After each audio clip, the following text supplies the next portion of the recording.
భారతదేశం ఉన్నది భారతీయుల కొరకే.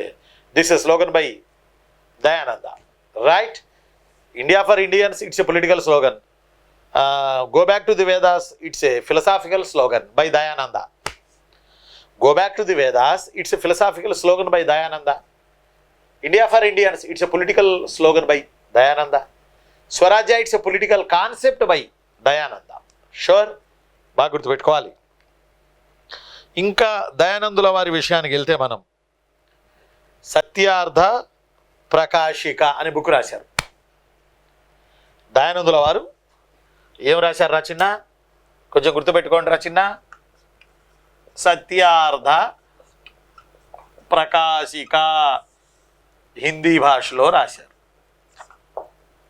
అంటే గుజరాతీలో, సాంస్క్రిట్లో ఇవి ట్రాన్స్లేషన్ చేయబడ్డాయి సమకాలికుల ద్వారా.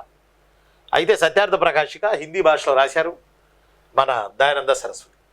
ఈ సత్యార్థ ప్రకాశికలో కూడా మన ప్రాచీన ఆధ్యాత్మిక చింతన గురించి, మనం మన ప్రాచీన సంపదకి తిలోదకాలు ఇచ్చి నిన్నొచ్చినటువంటి ఇండియాలోకి వచ్చిన, నిన్న మొన్న వచ్చిన సంస్కృతులు ఎమ్మడపడి కొట్టుకుపోవడం దయానందుల వారికి అసలు ఇష్టం లేదు. అందువల్లే మన సంస్కృతి గొప్పతనాన్ని గురించి సత్యార్థ ప్రకాశిక అనే బుక్ కూడా రాశారు దయానంద సరస్వతి. అంతేకాదు దయానంద సరస్వతుల వారు వేద భాష్య భూమిక, ఇక్కడ రాస్తా, వేద భాష్య భూమిక, అలానే వేద భాష్యం అనేవి కూడా రాశారు. వేద భాష్య భూమిక అండ్ వేద భాష్యం అనేవి కూడా రాశారు. ఎవరు వారు?